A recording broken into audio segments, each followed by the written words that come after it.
بسم اللہ الرحمن الرحیم۔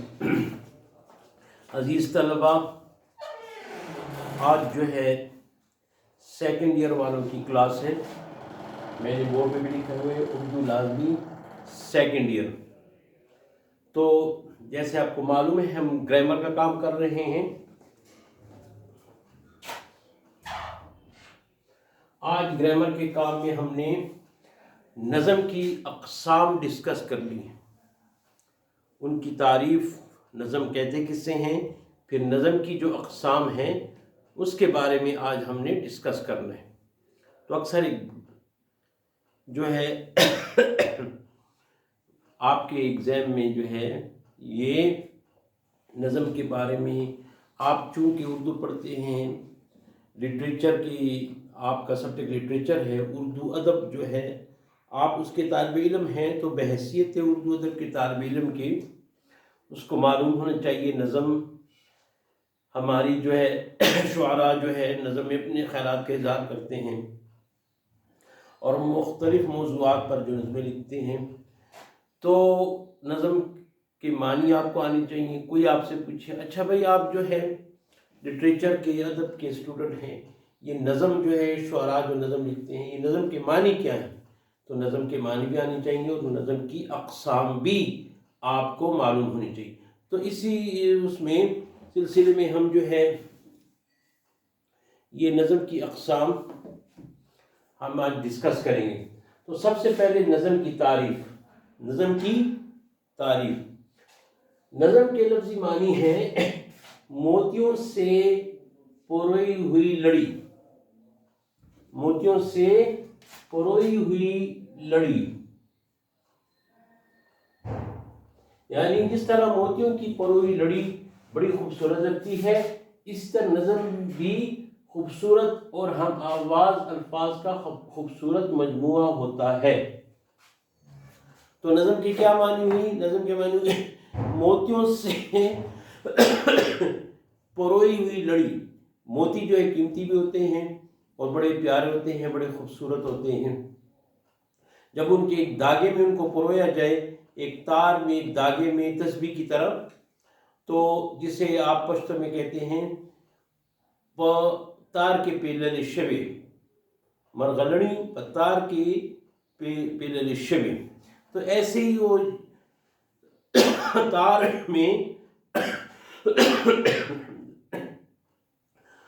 میں پروئے ہوئے موتیوں کی جو لڑی ہوتی ہے وہ بڑی پیاری لگتی ہے۔ مختلف رنگوں کے موتی اس میں جو ہے پروئے ہوتے ہیں۔ ایسے ہی نظم بھی جو ہے، نظم جو ہے وہ جو ہے الفاظ کا، خوبصورت الفاظ کا مجموعہ۔ شعراء جو ہے ہم آواز الفاظ اور ہم وزن الفاظ کو اکٹھا کر کے جب اسے اشعار بناتے ہیں، شعر کے پہلے مصرے میں، دوسرے مصرے میں، جب وہ خوبصورت جو ہے الفاظ اکٹھے کر کے لکھتے ہیں تو وہ شاعری میں حسن اور نکھار اس سے پیدا ہوتا ہے اور پڑھنے والے کو، قاری کو مزہ آتا ہے، لطف اندوز ہوتا ہے اور اس کے موضوع کے لحاظ سے بھی۔ تو اس طرح جو ہے نظم، اس طرح نظم بھی جو ہے خوبصورت ہم آواز الفاظ کا خوبصورت مجموعہ ہوتا ہے۔ آپ سمجھئے بات کو؟ تو یہ ہے نظم کی تعریف اور نظم کے معنی۔ اب جو اس کے بعد نظم کی قسم ہے، نظم کی اقسام۔ ایک نظم ہے نظم معرہ۔ نظم معرہ ایسی نظم جو قافیہ اور ردیف کی محتاج نہیں ہوتی، اسے نظم معرہ کہتے ہیں۔ چونکہ یہ نظم قافیہ اور ردیف کی پابندی سے عاری ہوتی ہے، اس لیے اسے نظم معرہ کہا جاتا ہے۔ سمجھ گئے بات کو؟ معرہ نظم کیا، معرہ نظم کون سی ہوتی ہے کہ اس میں قافیہ اور ردیف کی پابندی نہیں ہوتی۔ قافیہ اور ردیف کی تعریف ہم کر چکے ہیں، یعنی قافیہ وہ ہم آواز الفاظ ہوتے ہیں جو شاعر ہر مصرے میں استعمال کرتا ہے، شعر کے ہر مصرے میں استعمال کرتا ہے، ہم آواز الفاظ کو قافیہ کہتے ہیں۔ جیسے کان آسمان، دیکان، اور جو ہے دیکان آسمان، کان پریشان، یہ جو ہے ہم آواز الفاظ ہیں. تو ایسے ہم الفاظ آواز جب شاعر اپنی شعر میں استعمال کرتے ہیں اور قافیہ کہتے ہیں. اور ادیب بھی جو ہے ہم آواز الفاظ ہوتے ہیں، وہ ایک نظم کے ہر دوسرے مصرے میں دہرائے جاتے ہیں. پہلے مصرے مطلع میں نظم کا جو پہلا شعر ہوتا ہے اس میں ردیف بھی ہوتا ہے، قافیہ بھی ہوتا ہے. لیکن ردیف جو ہے وہ ہر شعر کے دوسرے مصرے میں پوری نظم میں دہرایا جاتا ہے ردیف. تو یہ قافیہ اور ردیف جو ہے. لیکن نظم مرہ جو ہے اس میں نہ قافیہ کا استعمال ہوتا ہے نہ ردیف، اس کی محتاج نہیں ہوتی. یعنی اس میں شاعر جو ہے قافیہ اور ردیف کے بغیر جو ہے وہ نظم لکھتے ہیں. تقریباً وزن تو ہوتا ہے اس میں، لیکن شکل جو ہے نثر کی ہوتی ہے. تو اس نے نظم کو معرہ، کیوں معرہ آری سے ہے. آری کا مطلب خالی ہونا، آری کا مطلب خالی ہونا. تو چونکہ یہ نظم قافیہ اور ردیف سے خالی ہوتی ہے، اس سے آری ہوتی ہے، اس لیے اس نظم کو نظم معرہ کہتے ہیں. امید ہے آپ لوگ سمجھ گئے ہوں گے. میں پھر دہرا دیتا ہوں. نظم مرہ ایسی نظم جو قافیہ اور ردیف کی محتاج نہیں ہوتی، یعنی اس میں قافیہ اور ردیف نہیں پایا جاتا. جیسے پابند نظم میں پایا جاتا ہے، اس میں نہیں پایا جاتا. اور اسے نظم مرہ کہتے ہیں. چونکہ یہ نظم قافیہ اور ردیف کی پابندی سے عاری ہوتی ہے، اس لیے اسے نظم مرہ کہا جاتا ہے. ساتھ یہ بھی بتا دیا کہ مرہ نام ان سے کیوں ہے، کیونکہ قافیہ اور ردیف سے خالی ہوتی ہے، عاری ہوتی ہے، قافیہ ردیف نہیں ہوتا، اس لیے نظم کو نظم مرہ کہتے ہیں. اگلا جو ہے وہ اگلی نظم کی قسم جو ہے وہ نظم پابند. پابند، ٹھیک ہے، نظم پابند.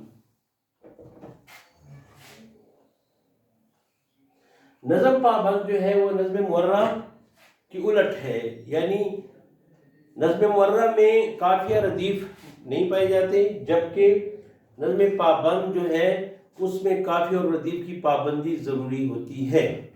اس میں قافیہ، ردیف اور وزن کا بھی خیال رکھا جاتا ہے، اس کو نظم پابند کہتے ہیں. ایسی نظم میں مصرے ایک خاص قاعدے اور قانون کے تحت آتے ہوں اور شعراء ان قواعد کی پابندی بھی کرتے ہوں. جو فن شاعری میں اشعار لکھنے کے جو قاعدے ہیں، قانون ہیں، وزن ان کے برابر ہوں، قافیہ ردیف کا استعمال ہو. اس کے علاوہ جو ہے بحر جو ہے، شعر کی بحر جو ہے وہ بھی برابر ہو، بالکل صحیح ہو، قانون قاعدے کے مطابق ہو. تو جس نظم میں ایسے قوانین اور قاعدوں کو استعمال کیا جاتا ہے جو فن شاعری کا ایک حصہ ہے، جو لازمی ہے فن شاعری کے لیے، جس میں قافیہ اور ردیف کا استعمال کیا جائے، ان کے وزن کا خیال رکھا جائے، ان کو بحروں کا خیال رکھا جائے، مصروں کی بحروں کا خیال رکھا جائے، ایسی نظم کو نظم پابند. ایسی نظم جن میں مصر ایک خاص قاعدے اور قانون کے تحت آتے ہوں، مصرے شعر جو بنے ہوں اور شعر کے جو مصرے ہوں فن شاعری کے قانون کے مطابق ہوں اور شعراء قواعد کی پابندی بھی کرتے ہوں اور ان قواعد کے مطابق جو ہے وہ الفاظ میں لکھتے ہوں، پابند نظمیں کہلاتی ہیں. اگلی بات پابند نظم میں یہ بھی ہے کہ پابند نظم میں موضوعات کی کوئی قید نہیں ہوتی. کسی موضوع پر بھی آپ پابند نظم جو ہے لکھ سکتے ہیں. زندگی کے کسی ایک پہلو پر آپ نظم لکھ سکتے ہیں. انسان کی زندگی کے کئی پہلو ہیں، اپنی زندگی میں اس کو کئی حالات کا سامنا کرنا پڑتا ہے، غمی کے حالات، خوشی کے حالات، ناداری کے حالات، ثروت کے حالات، ایسی جو ہے کامیابی کے حالات، ناکامی کی صورتحال. تو مختلف قسمیں جو انسان کے ساتھ جو زندگی کا حصہ ہے، مختلف حالات آتے رہتے ہیں. تو اس نظم میں کسی ایک موضوع کو آپ ایک نظم کا موضوع بنا کر اس پر نظم لکھ سکتے ہیں. موضوعات کی کوئی قید نہیں، کسی ایک موضوع پر بھی آپ لکھ سکتے ہیں. یہ نہیں کہ آپ نے اس کو اس موضوع پر لکھنا ہے. وہ تو قصیدہ ہوتا ہے نظم، جس میں آپ نے صرف کسی کی تعریف کے بارے میں آپ نے موضوع بنانا ہے. آپ کا موضوع کسی کی تعریف ہو، آپ کے والدین کی، والدہ کی، اور جو ہے کسی بادشاہ کی، صدر مملکت کی، یا جس سے آپ متاثر ہوں، تو اس کو جو ہے جب آپ کسی کی تعریف میں کوئی نظم کو قصیدہ کہتے ہیں، وہ موضوع پھر اس میں یہ قید ہوتی ہے کہ آپ نے صرف تعریف کرنی ہے، جس کا قصیدہ لکھنا ہے اس کی صرف آپ نے تعریف کرنی ہے۔ تو یہ جو ہے موضوعات کی کوئی قید نہیں، لیکن بیک وقت نظم میں ایک ہی موضوع ہونا ضروری ہے۔ ہاں، نظم اور غزل میں فرق یہ ہے کہ نظم میں ایک ہی موضوع پر اشعار لکھے جاتے ہیں، مطلع سے لے کر مقطع تک جتنے اشعار آپ لکھیں گے، 5 6 7 جتنے بھی اشعار 10، تو اس نظم میں جو ہے پوری نظم کا ایک ہی موضوع، ایک ہی نظم عنوان، اس کا ایک ہی وہ موضوع جو ہے اس کا ایک ہی ہو۔ مثال کے طور پر جو ہے آپ فرسٹ ایئر کی نظم میں، فرسٹ ایئر کی کتاب میں، نصابی کتاب میں اردو کی پرآشوب شہر ایک نظم ہے، تو اس پرآشوب نظم میں اس کے فنش جو ہے ہماری جو ہے کیا کہتے ہیں ادیب جو ہے، اور ہمارا جو قواعد ہے اور قوانین ہے لٹریچر کے اور نظموں کے، اس میں پرآشوب نظم اس نظم کو کہتے ہیں جس نظم میں کسی شہر کی بربادی یا کسی ملک کی تباہی یا کسی جو ہے خاندان کی تباہی کا حال بیان کیا گیا ہے، اس کو پرآشوب نظم کہتے ہیں۔ تو اس میں پھر موضوع کی قید ہوگی کہ آپ نے صرف جو ہے اس شہر جس کا آپ تباہی کا ذکر کرنا چاہتے ہیں، ملک اس کی تباہی کا ذکر کرنا چاہتے ہیں، تو آپ نے وہی موضوع جو ہے آپ نے منتخب کرنا ہوگا پرآشوب۔ لیکن ایک ہی ایک وقت میں ایک نظم لکھتے ہیں تو ساری نظم کا ایک ہی جو ہے موضوع ہونا چاہیے، جبکہ غزل میں ایسی بات نہیں ہے۔ غزل میں مختلف اشعار کے مختلف موضوعات ہو سکتے ہیں، غزل کی پہچان یہی ہے۔ مثال کے طور پر ایک غزل میں 7 جو ہے اشعار ہیں، 2 اشعار جو ہے کا ایک موضوع، تیسرے شعر کا الگ موضوع، چوتھے شعر کا الگ موضوع، تو یہ جو ہے غزل۔ لیکن نظم میں پوری کی پوری نظم مطلع سے لے کر مقطع تک آپ نے صرف جو ہے ایک ہی موضوع جو ہے اس میں آپ نے بیان، ایک ہی موضوع پر آپ نے نظم لکھنی ہوگی، تو یہ ہے پابند نظم۔ اس کے بعد ہم آ جاتے ہیں آزاد نظم پر۔ آزاد نظم کون سی ہوتی ہے؟ آزاد نظم وہ ہوتی ہے جس میں قافیہ اور ردیف کی پابندی لازمی نہیں ہوتی، اور مصرے آپس میں وزن یا ارکان کے لحاظ سے بھی برابر نہیں ہوتے، کوئی چھوٹا کوئی طویل، اور بعض مصرے تو کافی طویل ہوتے ہیں۔ ہاں، آزاد اس لیے کہتے ہیں کہ قافیہ اور ردیف اور وزن اور بحر کے قید سے آزاد ہے یہ نظم، اس میں کوئی قید نہیں ہوتی کہ آپ نے جو ہے قافیہ اس میں لکھنا ہے یا ردیف جو اور اس کا وزن برابر ہونا چاہیے، اس میں ان چیزوں کی قید نہیں ہوتی۔ یہ آزاد نظم اسی لیے اس کو کہتے ہیں کہ یہ قافیہ ردیف وزن بحر کی قید سے آزاد ہوتی ہے اور بالکل نثر کی طرح ہوتی ہے۔ اس کے اور دوسرے کیس کے کئی یہ آزاد نظم جو ہے نا ہمیں انگلش لٹریچر سے ہمیں جو ہے ہمیں ملی ہے۔ انگلش لٹریچر میں آزاد نظم کو سانٹ کہتے ہیں، سانٹ بھی جو ہے آزاد نظم ہے، اور اس کے تقریباً 13-14 مصرے ہوتے ہیں، کوئی چھوٹے کوئی بڑے، اور اس میں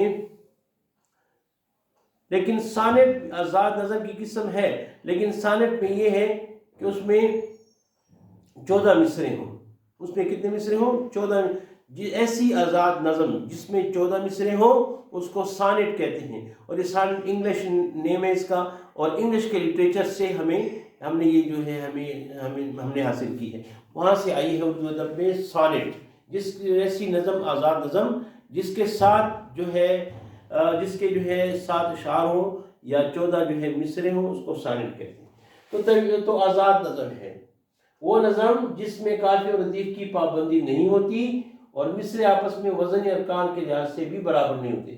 ایسے ہی نظم مرہ میں بھی قافیہ اور ردیف کی پابندی تو نہیں ہوتی، لیکن اس میں پھر بھی وزن یا ارکان آپس میں برابر ہوتے ہیں۔ لیکن آزاد نظم میں نہ ہی قافیہ اور ردیف ہوتے ہیں اور نہ وزن یا ارکان کے لحاظ سے بھی وہ مصرے آپس میں برابر نہیں ہوتے۔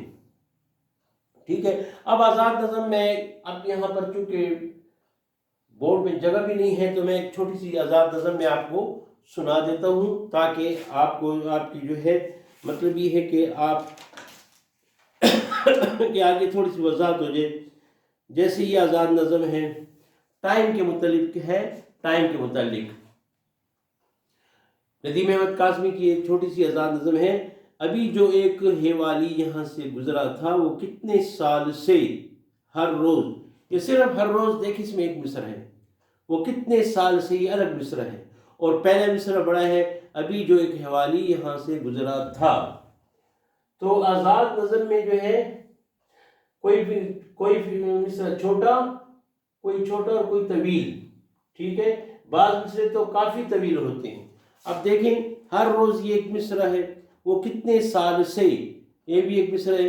اب ابھی جو ایک حوالی یہاں سے گزرا تھا، یہ بھی ایک مصرع ہے. اب کوئی مصرع چھوٹا کوئی بڑا، یہ آزاد نظم ہے، اور اس میں کافی اور ردیف بھی نہیں پائے گی. این اسی لمحے، اب یہ غلط مصرع ہے. این اسی لمحے، یہیں سے ٹھیک اسی موڑ سے گزرتا ہے. اب یہ لمبا جو ہے مصرع ہے، یہیں سے ٹھیک اسی موڑ سے گزرتا ہے. میں کل برائے تعارف جب اس کی سمت گیا، اب یہ بھی جو ہے بڑا مصرع ہے. میں کل برائے تعارف جب اس کی سمت گیا، تو وہ کہ یہ کہتا ہوا میرے پاس سے گزرا، یہ بھی جو ہے لمبا مصرع ہے. وقت نام میرا، یہ چھوٹا مصرع ہے وقت نام میرا اور گزرنا کام میرا. ابھی جو ایک ہیوالی یہاں سے گزرا تھا، وہ کتنے سال سے ہر روز، این اسی لمحے، یہیں سے ٹھیک اسی موڑ سے گزرتا ہے. میں کل برائے تعارف جب اس کی سمت گیا، تو وہ یہ کہتا ہوا میرے پاس سے گزرا، ہے وقت نام میرا اور گزرنا کام میرا. ایک چھوٹی سی آزاد نظم جو ہے، جس ندیم احمد ندیم قاسمی کی لکھی ہوئی ہے. تو اس کے کتنے مصرع ہیں دیکھیں، 4 1 2 3 4 5 6 7 8 9 مصرعوں کی جو ہے چھوٹی سی آزاد نظم ہے.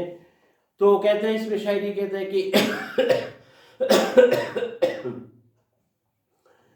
ایک جو ہے حوالی جو ہے کل یہاں سے گزرا تھا. حوالی کہتے ہیں ایسے شخص کو جس کا ایک بھوت سا ہو، بات چیت نہ کرتا ہو. تو کہتے ہیں کل ایک حوالی یہاں سے گزرا ہے، اور جو ہے وہ ہر روز بالکل این اسی وقت اسی لمحے. اب مثال کے طور پر جو ہے ٹائم جو ہے وہ ہے 10:45 45 منٹس ہیں، 10:45. تو کل بھی این اسی وقت 10:45 پر جو ہے یہیں سے گزرا تھا. تو کئی سال جو ہے اسی لمحے اسی وقت روزانہ یہاں سے گزرتے ہیں. تو کل میں اس کے قریب ہونا چاہا کہ تاکہ میں اس کا تعارف ہو جائے کہ یہ ہے کون. تو میں نے اس سے پوچھا کہ تم کون ہو؟ اس نے کہا کہ میرا نام وقت ہے، اور میرا کام جو ہے وہ گزرنا ہے. تو وقت جو ہے وقت گزر رہا ہے. شاعر نے اس میں بات بتائی ہے کہ وقت جو ہے ہر حال میں گزرے گا. وقت میں کوئی سٹاپ نہیں آتا، کوئی جو ہے وہ رکاوٹ نہیں آتی. ہر گھڑی، ہر آن، ہر گھڑی، ہر لمحہ وقت جو ہے گزر رہا ہے. وقت کا کام یہ ہے گزرنا، گزر جانا. تو جس نے وقت کو قیمتی کر لیا اور وقت سے کام لے لیا، وہی جو آگے بڑھے گا. تو یہ نظم میں نے اس لیے پڑھی کہ یہ آزاد نظم ہے، اور آپ کے سامنے آزاد نظم کی شکل آ جائے. باقی نظم پابند نظم جو ہے وہ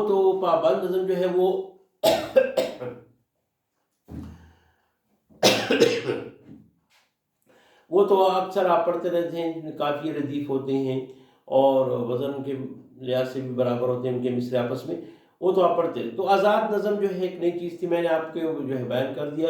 یہ نظم کی اقسام میں سے ایک قسم ہے، جیسے مخمس ہے، مسدس ہے، مثنوی ہے، رباعی ہے، پھر ہم ڈسکس کریں گے. اور ایسی جو ہے معرہ ہے، ایسے آزاد پابند نظم، ایسی جو ہے آزاد نظم بھی ایک نظم کی اقسام. شہر آشوب نظم، ایسی نظم جس میں کسی شہر کی بربادی کا ذکر کیا گیا، اس کو شہر آشوب نظم کہتے ہیں. اور آزاد نظم میں جو ہے ہمارے جو ہے نون میم راشد اور ایسی جو ہے کیا کہتے ہیں میرا جی اور تصدق حسین وغیرہ نے، ندیم احمد قاسمی نے بھی آزاد نظمیں لکھی ہیں، لیکن زیادہ تر جو لکھنے والے آزاد نظم کے جنہوں نے اپنی شاعری کا موضوع بنایا ان کو، تو ان میں سے جو ہے وہ نون میم راشد ہیں اور میرا جی وغیرہ، انہوں نے بہت نام کمایا آزاد نظم میں۔ تو یہ تھی آزاد نظم۔ اس کے بعد جو ہے اب ہم ڈسکس کرتے ہیں مخمس نظم، مخمس۔ تو میں بھی اس کی ڈیفینیشن جو ہے آپ کو بورڈ پہ لکھ دیتا ہوں۔